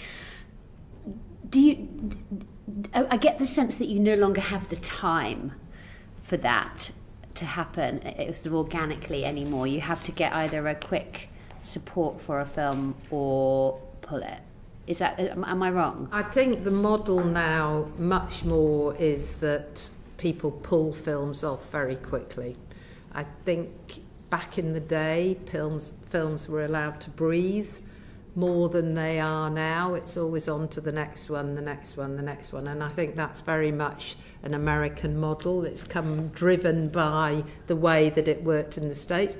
That said, Picture House as a company tends to be a company that keeps films going on. I mean, for example, Anatomy of a Fall, which we released, we're still playing it in 1 or 2 venues 25 weeks after it opened. So we are a believer in audiences do, for certain films, not so much for the blockbusters, but for the more independent kind of films, they take a while. They don't all rush out the opening weekend. So it does take a little time for those films to breathe.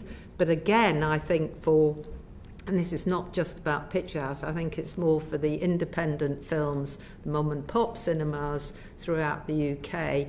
I think it's very difficult for them to be able to let films breathe simply because of the economics of running the cinema, that they have to get the new film in. Alex, Wicked Little Letters is an interesting example of this. Another great film, which you're going to think I'm obsessed, but I've also seen that. Also, that was brilliant. That actually is still going in some cinemas after about 8 weeks after it was first released. Why? And what can we learn from the experience of Wicked Little Letters that could be shared with other? I think, first and foremost, it's a film that pleases an audience. It actually, I would say, the reviews for the film were not spectacular. They were okay, but really, it's a film that pleases an audience. It's a very enjoyable experience.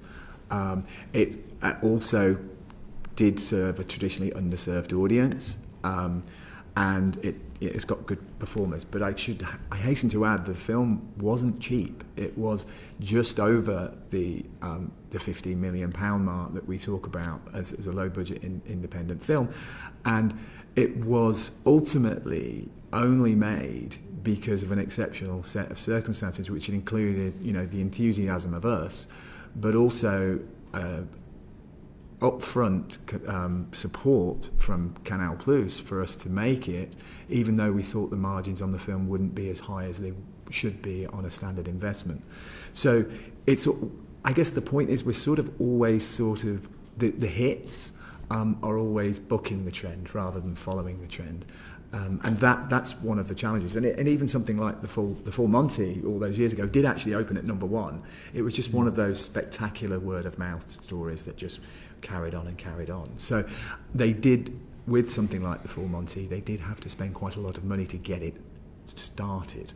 And that's again my point about actually quite often making that commitment to spending that money on releasing the film is actually, as Alex Ferguson would say, squeaky bum time, because you're just not sure what's going to happen. You think, but you can never be sure until you've got those first day grosses. I think one thing on Wicked Little Letters, though, you're right in that it's an underserved audience, and that audience, which is 35 plus, it really tapped into what that audience don't get enough of, quite frankly, because they don't want to see Marvel heroes.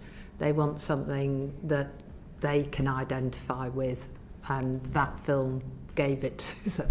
Yes, I can definitely identify with that. And I could watch Olivia Colman swearing all day long. Yeah. John.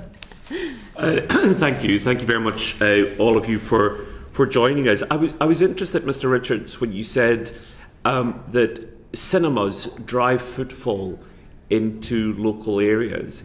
Does it depend on the area you suggested with your Inverness story, or does it depend on the type of film that you're showing, how much footfall there is? No, I mean, I think it's a wide selection of films, and that is what we do. And I'll just add, only because I was such a huge fan of Wicked Little Letters myself, and we're still playing it, by the way. We're still playing it on quite a few of our screens, and I agree with Claire as well about the importance of the tale. But I think the cinemas themselves, small and large, all play a major role in communities. And I frequently get letters from very small communities saying there's an opportunity here, and we look at it very carefully. And because there are audiences who love movies everywhere, and there's no shortage of examples of, certainly from a mental health standpoint, the impact that it's had on mental health and getting people through kind of the very difficult times that people had during the pandemic. And for a local community. I mean, everyone here can probably remember the first movie they saw on their first date, or whatever it might be. And we are a very, very big part of every community, and that has not changed, and it's growing as we speak. I remember interviewing Terence Conran about the importance of the visual for food, and he said it was something quite distinctive in the UK, that in France, for example, people would go to a restaurant just for the quality of the food alone, but in the UK there's got to be visual stimulation. You've got to produce an elegant or trendy looking restaurant. How much has that played into your calculations as well? I go to your cinema in Aldgate, and it's very cool, groovy, mid-century modern furniture, which I happen to like. Which I think was what drew me in initially. I think I was walking past, I thought, that looks quite nice. It was a coffee shop, and I booked up subsequently. Am I unusual, or is that quite common, that it's look that drives people's footfall? Well, I think, movies are the ultimate driver, and I think we try and cater to our customers for what they might like. And I think there's certainly no shortage of demand for popcorn in the UK. And I think our customers love popcorn, and they love sweets as well. Every market is different. Our Italian customers love to have a little pizzeria before or after their film. And you learn all this through AI? No, that we just learned from experience. AI is really for the movies themselves. And the AI really determines what movie we show, in what cinema, in what screen, and at what time. So it's been an extraordinary tool. And it's allowed us to play considerably more movies and play those movies longer, because there may be an instance, as today, with Wicked Little Letters, where we know there's an audience who might not want to go on opening weekend, but they still want to see it on a big screen. So we will cater to them. When was it released? February the 23rd. Yes, I wouldn't go to an opening weekend because I don't like the crowds. I like it to be a bit calmer and quieter. I was interested, all three of you were nodding along to the importance of marketing, though I think you mentioned that the Full Monty was word of mouth. How important are reviews for films? Because again, all these things are personal, but I read film reviews, and it wouldn't always determine whether I go and see a film, and I would read a range of different reviews, but there's a couple of reviewers I would pay attention to, I think. There are certain, there's times I think it's almost counter review, depending on who you're reading. But French was the one that I always read. No, but I think reviews do play a role, and I find it very frustrating at times that, particularly with smaller films and independent films, where they get very negative reviews, I think unfairly. So reviews do play a role, and there's times I want to kind of have, in fact I have actually called or written where I felt very strongly on smaller films where I just really disagreed with their thoughts on it. And it does have an impact, because whether it's one customer or two customers or more, it's hard to say, but it does have an impact. It goes back to that notion everyone's a critic, right? But very interesting. You mentioned Philip French. Philip French was known as a proper film critic who knew his stuff, and actually you would take his opinion very seriously. And he could reference half a century of films and knowledge, and he would refer to black and white films that he'd seen when he was when he was first working as a film reviewer. And there remain a few, proper film critics. There are some very good and serious-minded film critics who actually engage with the material. I think one of the things that has happened though, and I think probably speaks to the notion of perhaps the centrality of reviews isn't quite what it was, because a lot of publications now even don't have film critics. So we fell foul just recently of an Evening Standard review who's not a film critic, but gave a page one review of a film. And obviously at that time we're going, well, this is not a great review for one of our movies, that's not great.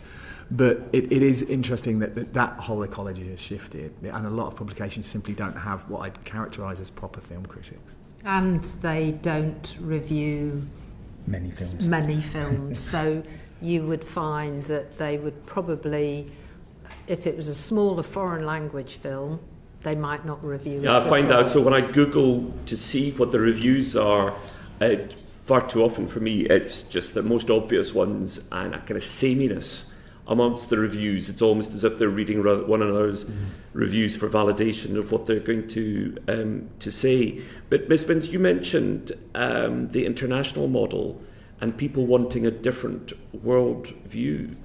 That's interesting. Is that really so? Isn't it the case that the Americanization of movies is really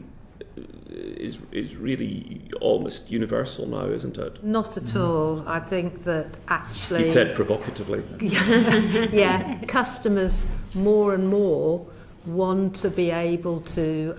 Mark and Catherine talked about it, but, we're doing huge amounts of rep now, huge amounts of seasons and festivals. There's a real appetite, particularly with younger people, who want to see films on the big screen that they've never seen before. They want to see films from all over the world, because stories are not just about the UK and the US. It's a real global desire to understand a story, whether it comes from Japan or wherever, that they can be excited and the by universal that. human experience. Exactly. I'm watching something at the moment that is absolutely gripping, and it's making me rush home to catch up with the next one. And it's one of yours. I'm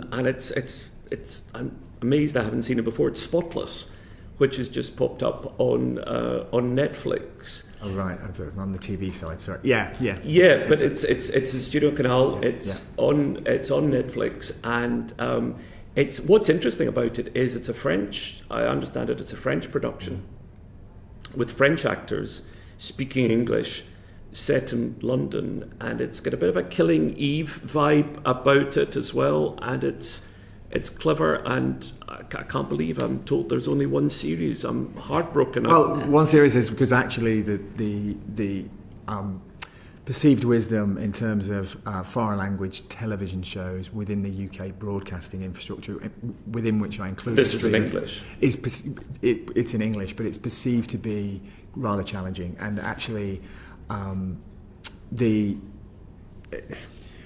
can't speak with as much knowledge around TV commissioning. I have some knowledge of it, but it's a very different process. It's almost a business-to-business environment, television commissioning.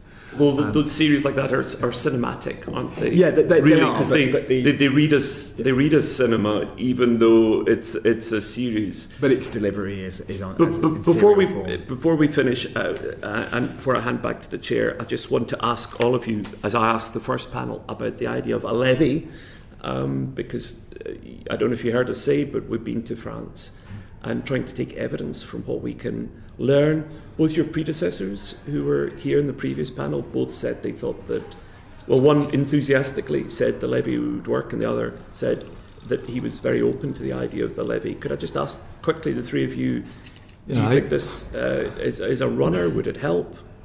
I think we are going through a very fragile recovery as an industry, and that's all screens of all sizes. And I think adding an additional burden would be very, very difficult. And looking at experiences outside of the UK, what's really has helped is a VAT break. And if you look at the kind of numbers that have happened in our other markets, I mean, Germany now is 7% against 19% normally, Italy 10% versus 22%, Poland 8% against 23% normally, and so forth. A small break like that for the industry will go a long way for the screen sector. And I think also following the Italian model and a few other markets in terms of help with actual tax concessions or breaks with refurbishments or new screens would also help. And I think a disproportionate amount of that help would go to smaller operators, to Claire's point. And we know the numbers right now, 50% of smaller operators are suffering. 50% of small operators are most likely operating at a loss today. And they do need help. And some of those small steps can go a long way. I think on the levy, it's always been a source of much debate, obviously right back to the ED levy, which appeared to coincide with a very robust time of British cinema. But it also ended up essentially losing its purpose because effectively cinema operators were trying to hit quotas, which probably isn't the thing to burden them with. I think, again, you mentioned that you've been to France. Obviously, with France, it's more of it has been historically more of a coherent system right the way through the value chain, from the production side to the distribution side to the exhibition side. And if I was to say one main take-home, in a sense, it's actually seeing that overall value chain as a coherent whole, and any policy recommendations considering all of those parts of the chain. I agree with Tim. I think we're in a very fragile state at the moment. The VAT reduction would help not just the independents, it would help us all in what is a very difficult time. And if you think that cinemas are the anchor in so many communities, I feel really passionately about this, not just Picture House, but communities all through the UK, that kind of help would secure those venues, which then bring in the restaurants, the shops, the communities that come out to those cinemas. That, for me, would be the most significant help. On the distribution side, I think help with being able to release films with some tax credit for films under £15 million would be a big help. Thank you, Chair. Thank you, John. Julie. Thank you, Chair. And I have to say, my view of film critics is I usually think the opposite. So if a film gets a good review, I usually think, well, I won't like that. Not always, but usually. I might have a quirky taste. Tim, local films perform well in European markets. Why do you think local British films don't perform as well in the UK market? I think they do. You think they do? I just don't think there's enough British films out there, and I think you kind of see a disproportionate number because, and again, you have to look at kind of pre-pandemic and post-pandemic and recovery, because success breeds success. And what we've seen in all of our markets in continental Europe is we've seen a couple of local films do very, very well. And There's Always Tomorrow, Giancarlo Domani is case in point. You know, that film is a calling card to financiers that this is a vibrant business worth investing in. And right now we're lacking that, and I think we just need a little bit more stimulus here in the country to get film production going. And I think, again, credit to government, the 40% tax rebate right now is huge. It's not to be underestimated. And I think we need to give that a little bit of breathing space, because I think that's going to actually do very well here in the next couple of years. You agree with that, Claire?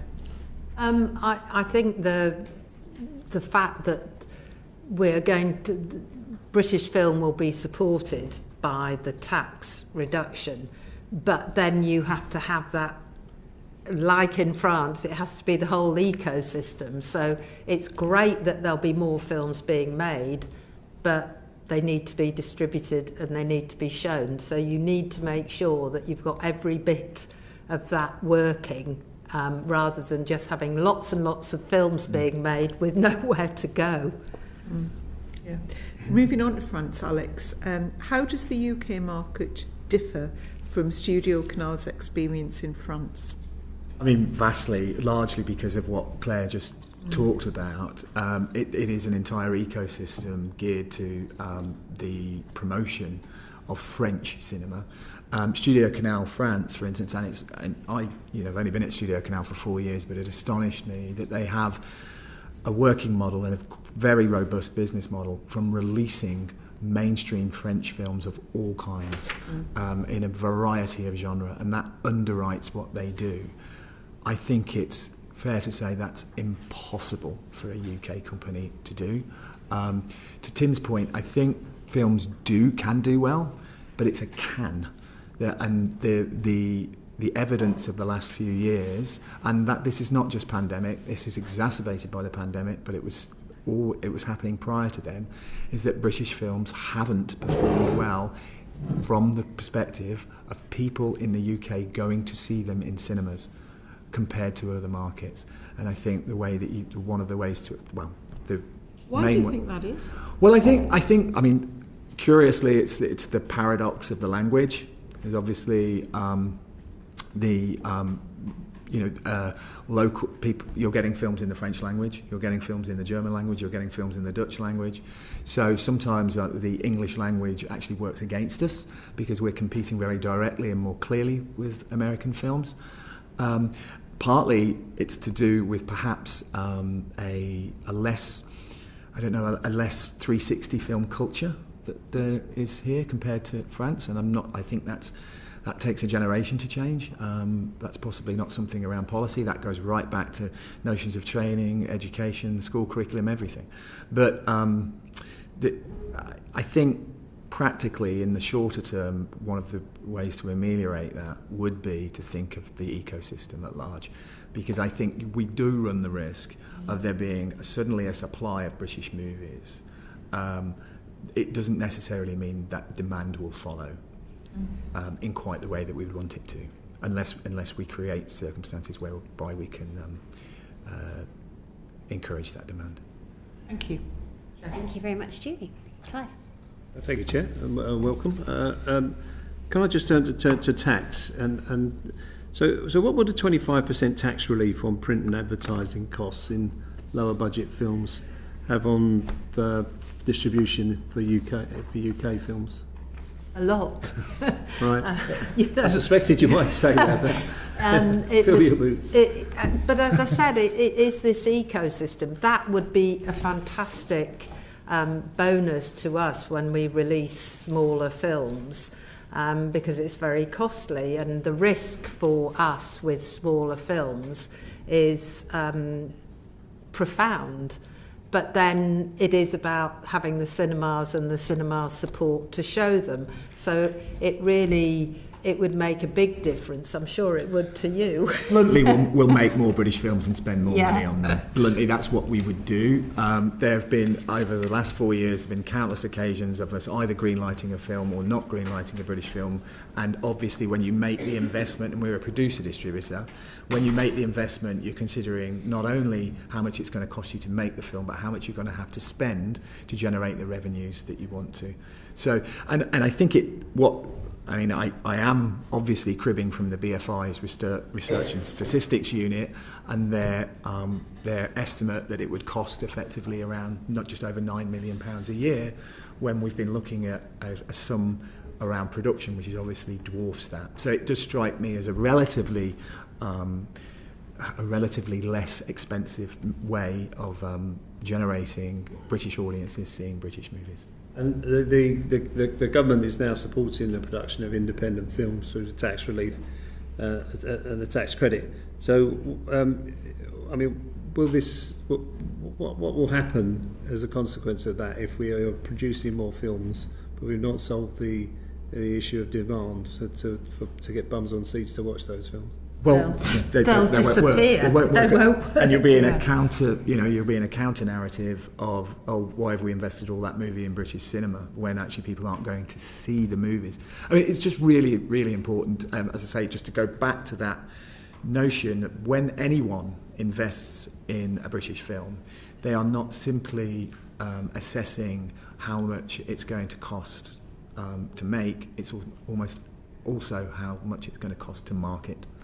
So those two key factors make the investment or not. So I suppose the follow-up question is, what can you do then, as the people who need to attract those audiences, generate that demand? What can you do in response to what money. The government spend money, which we do. You know, we've had two very successful British films in the past few weeks. We spent a lot of money marketing them. We've been very well supported by our exhibitor partners. It can work, but it's actually, when you consider that those two movies and One Life, which was referenced earlier, have grossed more than any of the other British films bar Belfast since the pandemic, that I don't think reflects a flourishing film culture when you only had really 4 or 5 British films gross more than £5 million over a 3-4 year period. That's unique, actually, in terms of underperformance compared to any other territory. Okay, thanks. Thank you very much, Clive. Tim, can I just take you back to AI? You've spoken about how you use the AI tool to programme your screens. So if AI is trained on what went before, and demand for British independent films has fallen over recent years, as we're just hearing from Alex, how can you be confident that AI isn't sort of somehow underestimating the potential of demand and then, as a consequence, failing to offer your audiences new content? Well, I think hopefully the numbers speak for themselves. 46% of the movies that we showed last year were foreign language films. And the AI is an absolutely incredible tool. It took us 8 years, 53 models in beta to perfect it. We were the first in the world to do anything like it. And it's a classic AI model where it is better today than it was yesterday. It's constantly learning and constantly improving.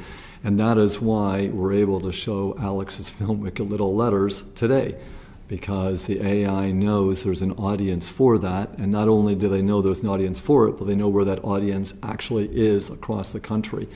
So it's allowed us to play more British films, more independent films, and more foreign language films than almost any other player right now. Thank you very much.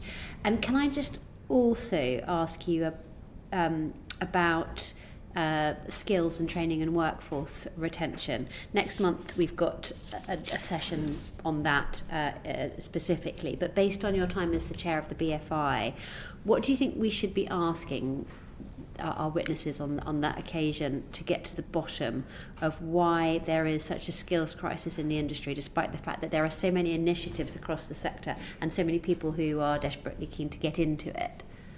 If you look at the successes that we are having today as a nation, if you look at the disproportionate number of awards that we win today, it is because of the investment that was made in the sector 20 years ago.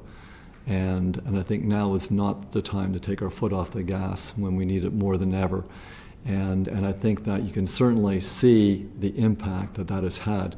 And education from a personal standpoint, I was chair of skill set, film skills, and that's been a very big part of what I wanted to do, and even that was one of my high priorities at my 11 years at the BFI, because that's identifying future filmmakers, and I think it is a big part of this. I think it's a number of factors, but I think one of them is I think there's too many people doing too many things, and I think we need to kind of bring it down a little bit, consolidate a little bit more. I'm very jealous of public money, and I think that we can do things a little bit more efficiently right now on the educational side.